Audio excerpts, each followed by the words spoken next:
के भाग्य के निर्माण में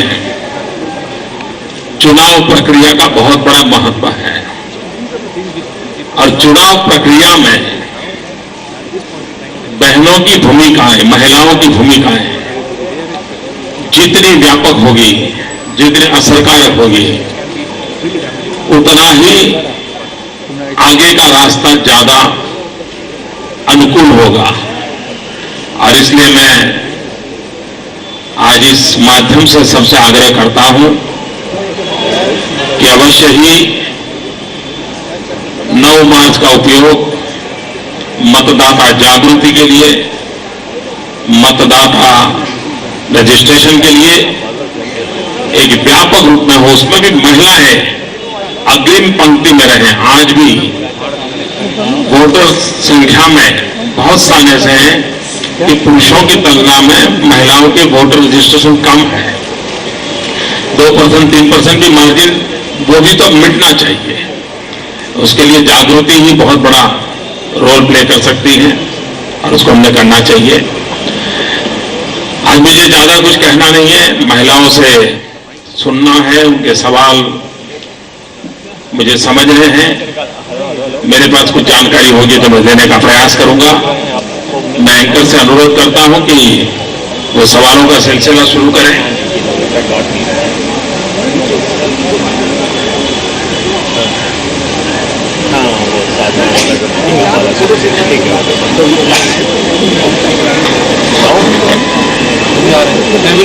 चलिए हम अपना पहला प्रश्न लेते हैं और इलाहाबाद चलते हैं। वहाँ पे काफी भीड़ जुटी हुई है, बहुत इंतजार किया है उन्होंने मिस्टर मोदी का, और अब मोदी जी उनके सवालों का जवाब देंगे। पहले हम चलते हैं इलाहाबाद। मोदी जी नमस्कार, मैं प्रयाग की सभी महिलाओं की तरफ से आपका अभिनंदन करती हूँ। आपने कई बार महिलाओं को होम मेकर से आगे निकल के नेशन बिल्डर बनने के लिए कहा है कि वो नेशन मेकर बने।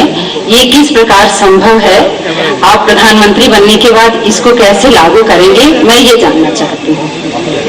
ये शुरुआत इस बात से हो कि इतनी बड़ी संख्या में भाई पुरुष देख रहे हैं, उसकी जगह में आज तो कम से कम महिलाएं दिखाई दे। कैमरा के सामने सारे पुरुष वर्ग ने कब्जा कर लिया है। यही मानसिकता सबसे बड़ी समस्या है। ये बात सही है कि होम मेकर से नेशन मेकर, हमारी नारी शक्ति कैसे बने।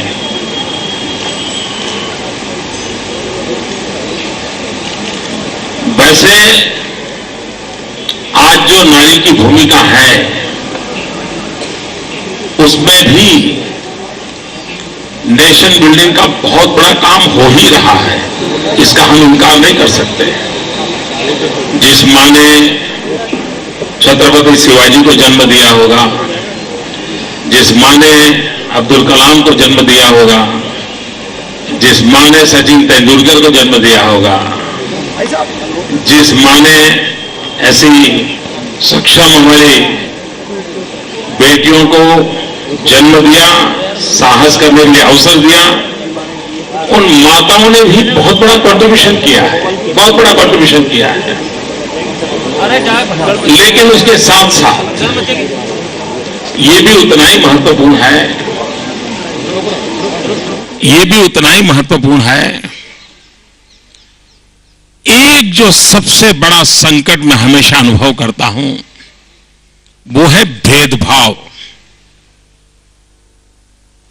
सारी समस्याओं के जड़ में है भेदभाव।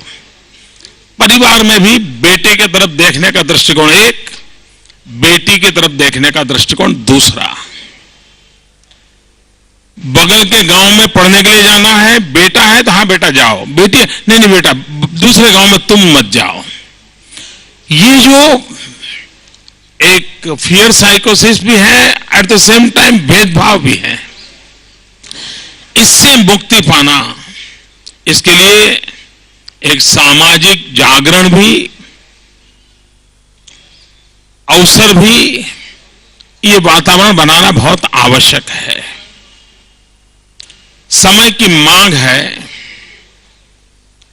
कि नारी के लिए कुछ चीजों के विषय में नो कॉम्प्रोमाइज एटीट्यूड होना चाहिए।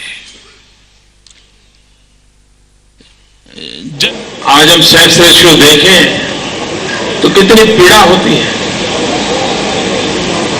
उसको जन्म लेने का स्वातंत्र हो, उसको शिक्षा पाने का स्वातंत्र हो, उसको स्वस्थ रहने के लिए जो कुछ भी आवश्यक है उसको पाने का स्वातंत्र हो, शादी कब करनी उसका निर्णय करने का उसको स्वातंत्र होना चाहिए, परिवार कब बनाना उसका स्वातंत्र उसको मिलना चाहिए, परिवार कितना बड़ा बनाना, 2 बच्चे चाहिए, 3 चाहिए, 1 चाहिए, नहीं चाहिए, उसकी आवाज होनी चाहिए, उसको स्वतंत्रता होनी चाहिए, उसको कैरियर तय करने की स्वतंत्रता होनी चाहिए।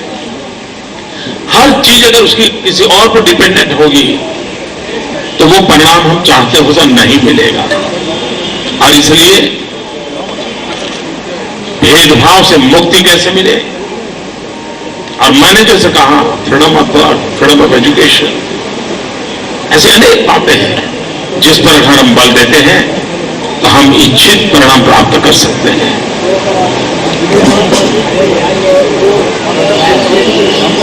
एंकर को नेक्स्ट प्लेस।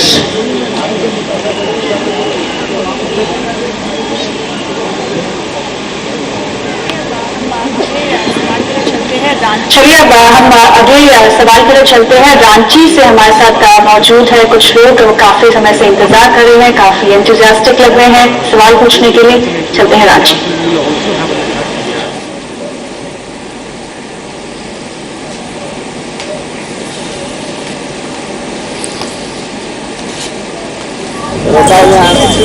रोता हुआ आप महिलाओं के लिए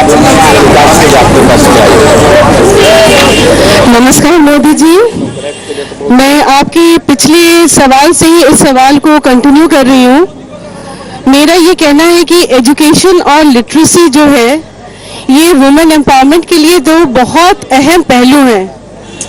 और अब जहाँ even after 60 years of independence हम लोग अभी भी 20% पुरुष से लिटरेसी के लेवल में हम अभी भी पीछे हैं, और झारखंड जैसा एक राज्य में इसका और भी ज्यादा प्रभाव है। तो इस पे क्या हम लोग कुछ कर सकते हैं? इस पे हम लोग कुछ और क्या कोई चर्चा कर सकते हैं, या इस पे हम कोई विशेष ध्यान दे सकते हैं क्या? आपने बहुत अहम सवाल पूछा है और आपकी चिंता से मैं 100% सहमत हूं। महात्मा गांधी कहा करते थे, एक बेटा पढ़ता है तो एक व्यक्ति पढ़ता है, लेकिन अगर एक बेटी पढ़ती है तो 2 परिवार पढ़ते हैं, 2 परिवार शिक्षित होते हैं। और मुझे तो कभी कभी लगता है कि अगर नारी शिक्षित है तो न सिर्फ 2 परिवार, 2 पीढ़ी शिक्षित होती है, इतना इसका असर होता है। और इसलिए विमेन एजुकेशन पर हमने बहुत ही बल देना होगा। मैं जब नया गुजरात में मुख्यमंत्री बना तो गर्ल चाइल्ड एजुकेशन में हमारी हालत बड़ी खराब थी, बहुत पीड़ादायक थी। पहले वर्ष से हमने मन में ठान ली कि हम कुछ करेंगे। बहुत तगड़ी। इतने साल हो गए, 10-12 साल हो गए मुझे, हर वर्ष 13, 14, 15 जून, जबकि मेरे यहाँ टेम्परेचर 45 डिग्री होता है, घर के बाहर निकलना मुश्किल होता है।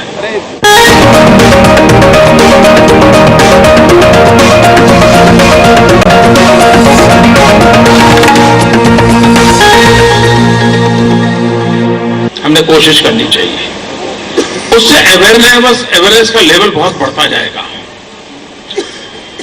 दूसरा, पुरुषों के सामने ये बात आनी चाहिए, बार बार आनी चाहिए, और उनको हर पल कोई भी पुरुष पाप करता है तो हर पुरुष को उसकी शर्मिंदगी होनी चाहिए। आज क्या होता है, उसने किया, ये उसने किया, उसे नहीं चलेगा। पूरे पुरुष आलम को फील होना चाहिए ये मेरी बिरादरी में पाप कर रहा है। जहां तक ये हम सेंसिटाइज नहीं करते हैं और कभी कभी जो बयानबाजी होती है उससे बड़ी पीड़ा होती है। कोई कपड़ों पे बोल देता है, कोई इधर बोल देता है। मुसीबत की जड़ जो है उस मर्द के सामने आवाज उठनी चाहिए, उसको मर्द कहलाने का अधिकार नहीं है। दूसरा, बातों से नहीं होता है। देखिए कैसे देश को मिसगाइड किया जा रहा है। पिछले बजट में भारत सरकार ने निर्भया कह करके 1000 करोड़ रुपीस का बजट दिया विमेन सेफ्टी के विषय को लेकर। आज मुझे दुख के साथ कहना है, मेरी जानकारी है 1000 करोड़ में से 1 रुपया खर्च नहीं हुआ है। इतना ही नहीं, इस बार फिर बजट में निर्भया के लिए 1000 करोड़ स्कीम में 1000 करोड़ दूसरा डाला, कुछ नहीं हुआ। इतना ही नहीं, अभी कुछ दिन मैंने पहले पढ़ा था, सचमुच मैंने इंक्वायरी नहीं की है, मैंने अखबार में पढ़ा था, विमेन के लिए 181 कॉल सर्विस शुरू की गई और कहते हैं वो बंद हो गई। क्यों बंद हो गई? तो वो जो कॉल सेंटर में काम करने वाले लोग थे उनको सरकार ने पेमेंट नहीं किया। ये चीजें जो है बताती हैं कि कितना नॉन सेंसिटिव एटीट्यूड है, ये क्या क्या तरीका है। हर पुलिस स्टेशन में सीसीटीवी कैमरा क्यों ना हो? पुलिस थाने में महिलाएं आती हैं तो उनको रिस्पेक्टेबल व्यवस्था से उनके लिए अलग कमरे में बातचीत करने की व्यवस्था हो। पुलिस थाने में एक विमेन पुलिस अफसर हो, जो कोई भी महिला आती है तो तुरंत उसको अटेंड करे। छोटी छोटी इन चीजों को अगर हम एक जाल बना दें तो अपने आप में परिस्थितियों को हम पढ़। हमने एक छोटा सुझाव मैंने दिया था नॉर्थ ईस्ट के सभी चीफ मिनिस्टर्स को, या नॉर्थ ईस्ट के सब लेडीज बैठे हैं, मैं उनको रिक्वेस्ट किया था कि मैंने गुजरात पे ही किया था, मैंने कहा था कि मैं आपके हर स्टेट से 200 विमेन पुलिस को गुजरात 2 साल के लिए ले जाने के लिए तैयार, और हर 2 साल के बाद नई बैच। 8 स्टेट है मान लीजिए सिक्किम के साथ, तो 1600 विमेन पुलिस अगर गुजरात में आती है, 2 साल रह करके वापस जाती है। अब देखिए नेशनल इंटीग्रेशन के लिए, at the same time north east के टूरिज्म के लिए, at the same time police के मोरल को हाई करने के इस पुराने प्रयोगों का कितना बड़ा फायदा हो सकता है। खैर हमारे नॉर्थ ईस्ट के मित्रों ने मुझे अभी तक उसके लिए कोई रिस्पॉन्ड नहीं किया है। कहने का तात्पर्य है कि हम इन सारे विषयों को अगर योजना तरीके से करें, कानून है लेकिन कानून से भी बढ़कर बात होती है नीयत की। अगर नीयत है तो स्थितियों को लिए, और स्पीडी जस्टिस जब होगा ना तो थोड़ा भय पैदा होगा, उसके लिए प्रयास होना चाहिए।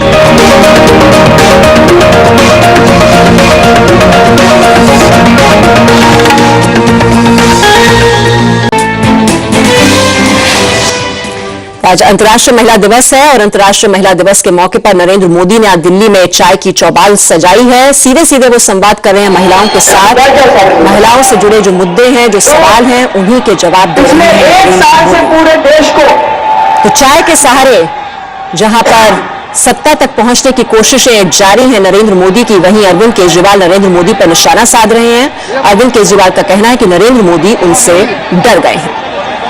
आज ये पत्थर फेंक रहा है हमारे ऊपर, बताओ पत्थर मत फेंको, आओ ना बैठ के बात तो करो, बैठ के बात नहीं करते हैं?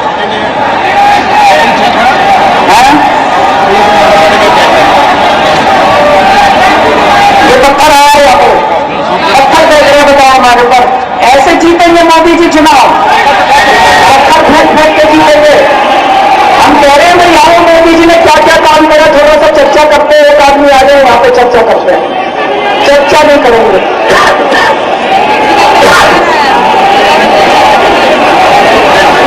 भाई मैं थोड़ा सा सब लोग बैठो। पिछले 1 साल से इस देश के अंदर षड्यंत्र चल रहा है बहुत बड़ा। पिछले 1 साल से मोदी जी घूम घूम के कह रहे हैं, घूम घूम के कह रहे हैं चारों तरफ गुजरात में बहुत विकास हुआ, गुजरात में बहुत विकास हुआ,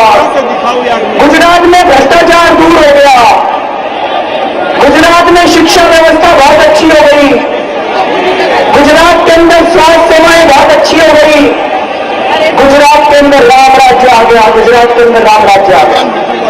चारों तरफ मोदी जी घूम घूम के कह रहे हैं, दुनिया भर में कह रहे हैं। और कुछ मीडिया वाले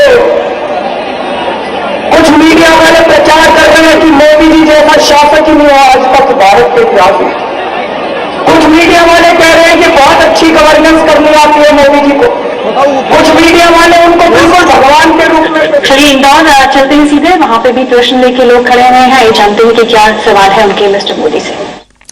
तो गुजरात में विकास के जो दावे करते हैं नरेंद्र मोदी, उसी पर सवाल खड़े कर रहे हैं अरविंद केजरीवाल। और वहीं एक बार फिर से हम आपको ले चलते हैं नरेंद्र मोदी की चाय चौपाल में।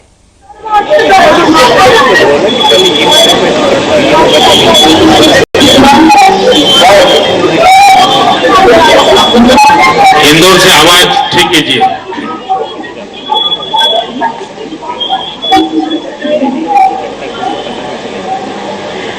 इंदौर से कुछ टेक्निकल डिफिकल्टीज की वजह से हम सीधा चलते हैं बैंगलोर, जहां पे लोग अपने प्रश्न लेके खड़े हैं।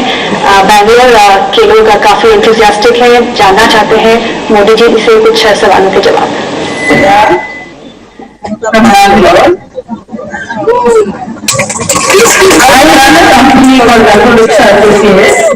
I have a suggestion. There are lots of children numbers that have been executed by different state governments. It is not well publicized, neither it is accessible to many. My suggestion is to have a single helpline number like 9/7 that US has, which can be well publicized and utilize the government. This will come a long way for and very good suggestion.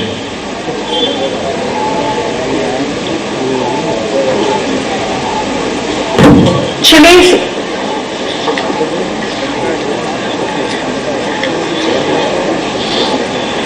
सीधे चलते हैं दानापुर, जहां से कुछ लोग अपने प्रश्न लेके खड़े हैं। शायद वहां से भी कुछ टेक्निकल ग्लिच आ रही है। Modi ji, economic betterment of women जो है वो काफी जरूरी माना जाता है, इस पे आप क्या कहना चाहेंगे?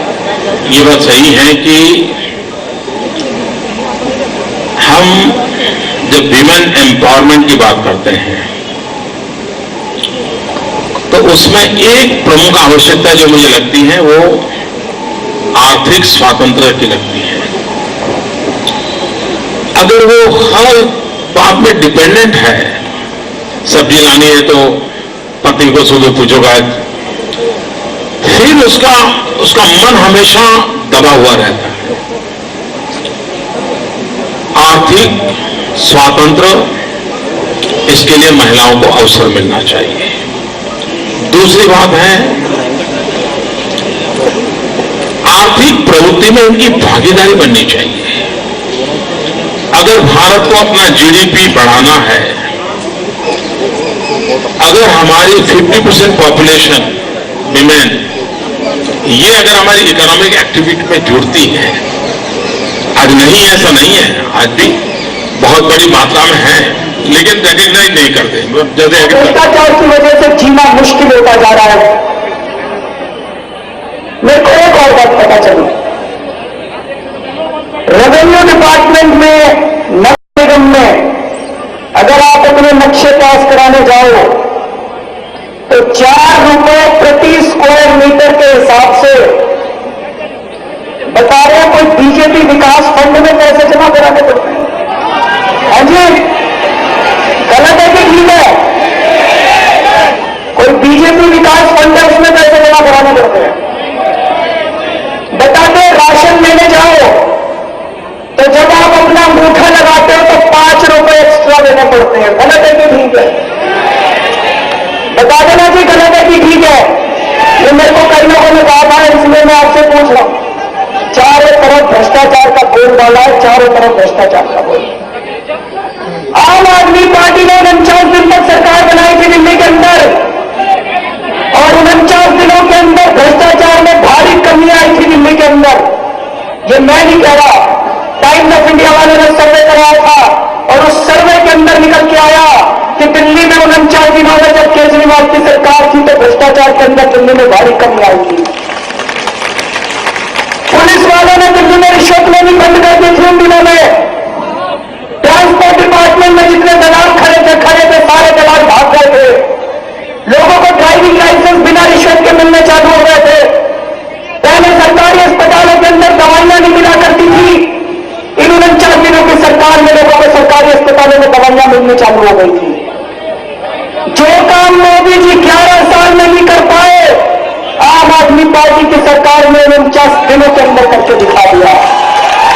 मैं इस देश के लोगों से पूछना चाहता हूं कि गवर्नेंस किसको आती है? मोदी जी को आती है कि आम आदमी पार्टी को गवर्नेंस करनी आती है? और अगर मोदी जी प्रधानमंत्री बन जाए, खुदा ना खास्ता अगर प्रधानमंत्री बन गए, तो पूरे देश के अंदर भ्रष्टाचार का यही आलम रहेगा। दोस्तों, भ्रष्टाचार कम नहीं होने वाला, एक ही होगा। अभी गुजरात के अंदर भ्रष्टाचार दूर नहीं करते और पूरे देश में जाके झूठ बोलते हैं मैंने भ्रष्टाचार दूर कर दिया, फिर देश के अंदर भ्रष्टाचार बढ़ाएंगे और अमेरिका में जाके कहेंगे मैंने भ्रष्टाचार दूर कर दिया। दोस्तों, किसानों से मिले, गुजरात के गांव में गए, किसानों से मिले। गुजरात के किसान खून के आंसू बहा रहे हैं। कई लोग मिले मेरे को जिनकी जमीनें छीन ली गई है और जमीनें छीन छीन के अंबानी को दे दी गई है, अडानी को दे दी गई है। कोरियों के भाव जमीनें छीन के उनको कोरियों के भाव दे दी गई है। मेरे को टुंडा गांव में गया,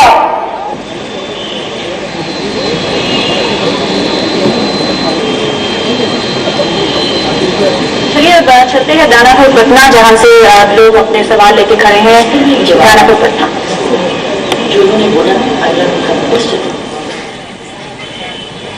चलते हैं दानापुर पटना, जहां से आदरणीय मोदी जी, तो सुनाई देता है दानापुर बिहार की महिलाओं की ओर से अंतर्राष्ट्रीय महिला दिवस पर हार्दिक अभिनंदन है। यहाँ पर महिलाओं से उनकी विशिष्ट समस्याएं जैसे स्वास्थ्य, जल आपूर्ति, पेयजल, शौच व सुरक्षा संबंधी विषयों पर चर्चा हुई। इसी परिप्रेक्ष्य में ज्योति कुमारी आपसे सुरक्षा संबंधी एक प्रश्न पूछना चाह रही हैं। मोदी जी नमस्ते। मोदी जी नमस्ते। मेरा नाम ज्योति कुमारी है, मैं दानापुर बिहार से बोल रही हूँ। मुझे आपसे एक प्रश्न है कि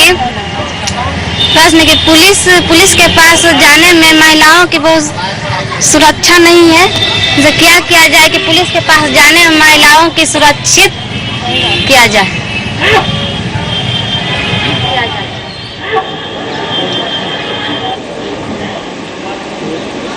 ये बात सही है कि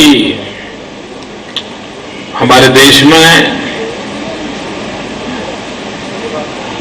पुलिस के विषय में जो छवि है वो भी एक बहुत बड़ा कारण है। उस छवि को बदलने की कुछ शुरुआत करनी पड़ेगी। जैसे स्कूल के बच्चों का पुलिस स्टेशन में विजिट करने का कार्यक्रम हो, पुलिस से उनको सवाल जवाब का अवसर मिले, स्कूल में ही उनके मन में एक विषय बनेगा भाई पुलिस की ये ड्यूटी रहती है। आपको लगेगा कि इतना समय कितना लगेगा, मैं 50 चीज बता सकता हूं। अब जैसे मेरे यहां मैंने एक छोटा सा नियम बनाया है कि स्कूल का जब कहीं पर भी टूर जाती है तो स्कूल वालों को मैं कहता हूं आपकी बस में 2 सीटें पुलिस वालों के लिए रखिए, हम पुलिस आपको देंगे। वो 6-7 दिन बच्चों के साथ रह करके आते हैं, यूनिफॉर्म में रहते हैं, बच्चों को भी पुलिस अपने लग जाता है, पुलिस वालों को भी बच्चों के प्रेम हो जाता है और उनका सुरक्षा का भी प्रश्न सॉल्व हो जाता है। पूरे पुलिस के डिपार्टमेंट में बदलाव आता है। बहुत सी चीजें ऐसी हैं जिस पर अगर हम ध्यान केंद्रित करें तो पुलिस के एटीट्यूड को बदलाए। दूसरा विषय है, आज क्या है, फिजिकल फिटनेस के आधार पर पुलिस रिक्रूटमेंट ज्यादा होता है, उसको पूरा बदलने की आवश्यकता है। गुजरात ने एक प्रयोग शुरू किया है, वी हैव स्टार्टेड कॉल्ड रक्षा शक्ति यूनिवर्सिटी। जो सिक्योरिटी फोर्सेज में जाना चाहता है, जो पुलिस में जाना चाहता है, वो 10वीं कक्षा के बाद वहां पर ग्रेजुएशन का कोर्स करेगा, 12वीं के बाद ग्रेजुएशन का कोर्स करेगा, पूरी पढ़ाई ही पुलिसिंग में करेगा। मॉब साइकोलॉजी क्या होती है, क्राउड को कैसे डील करना होता है, कानून क्या है, सोशल टेंशन कैसे पैदा होते हैं, इन जुडिशरी सिस्टम क्या होता है, फॉरेंसिक वर्क क्या होता है, उसको ह्यूमन बिहेवियर क्या होता है, एटीट्यूड क्या होता है, सॉफ्ट स्किल क्या होता है, ये पढ़ने के बाद फिर यूनिवर्सिटी में से पुलिस में रिक्रूटमेंट, तो आपको क्वालिटी मैन पावर मिलेगा। ये क्वालिटी मैन पावर मिलेगा तो विश्वास बढ़ेगा। एक सरल उपाय है, अधिक मात्रा में महिला पुलिसों की भर्ती। पुलिस थाने में महिला आए तो उसके साथ बातचीत करने वाली महिला पुलिस हो।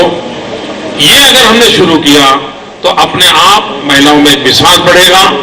विश्वास बढ़कर के वो पुलिस के पास अपनी बात बच सकेगी, शिकायत कर पाएगी। कहीं कहीं पर आज टेक्नोलॉजी का भी उपयोग किया जा सकता है।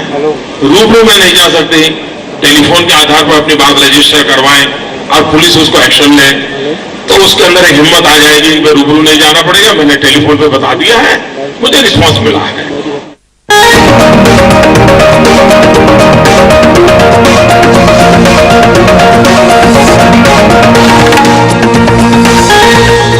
और इसलिए मैं आप सबका समय न जाए इसलिए रिपीट नहीं करता हूं, लेकिन महिलाओं की सुरक्षा को समाज का एक प्राथमिक जिम्मेवारी है, शासन की भी प्राथमिक जिम्मेवारी है, कानून व्यवस्था की भी पूरी जिम्मेवारी है।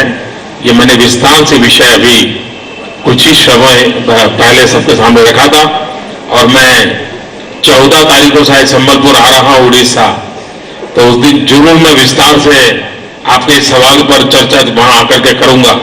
लेकिन आज यहां पर मैंने और लोगों के सामने ये विषय ऑलरेडी चर्चा किया था, इसलिए बाकी का समय न जाए, इसलिए मैं जब आपके यहां आऊंगा तो मैं जरूर इस बात को करूंगा। स्वास्थ्य सेवाएं हैं, ये मोदी जी का गवर्नेंस है, ये हमारे देश के बेस्ट एडमिनिस्ट्रेटर का एडमिनिस्ट्रेशन है। सारे अस्पताल बने पड़े हैं, अस्पताल खंडर बने पड़े हैं, डॉक्टर आते नहीं है, दवाइयां है नहीं, डॉक्टरों की वैकेंसी बढ़ी है, डॉक्टर की अपॉइंटमेंट नहीं की जा रही है। अब थोड़ी सी शिक्षा की बात करते हैं। मनीष ने बताया, मनीष एक कॉलेज में गए, 618 बच्चे थे और 3 टीचर थे केवल। 618 बच्चे और 3 टीचर, एक प्रिंसिपल, 2 टीचर। एक स्कूल है भाग Singh senior secondary school Porbandar में, गांधी जी के शहर में। भाग सिंह सीनियर सेकेंडरी स्कूल जो बताया जाता है कि पहले बहुत ही अच्छा स्कूल हुआ करता था, लोग गर्व किया करते थे उस सरकारी स्कूल पे, लोग कहते थे मैं उस स्कूल का पढ़ा हुआ हूं, मैं उस स्कूल का पढ़ा हुआ।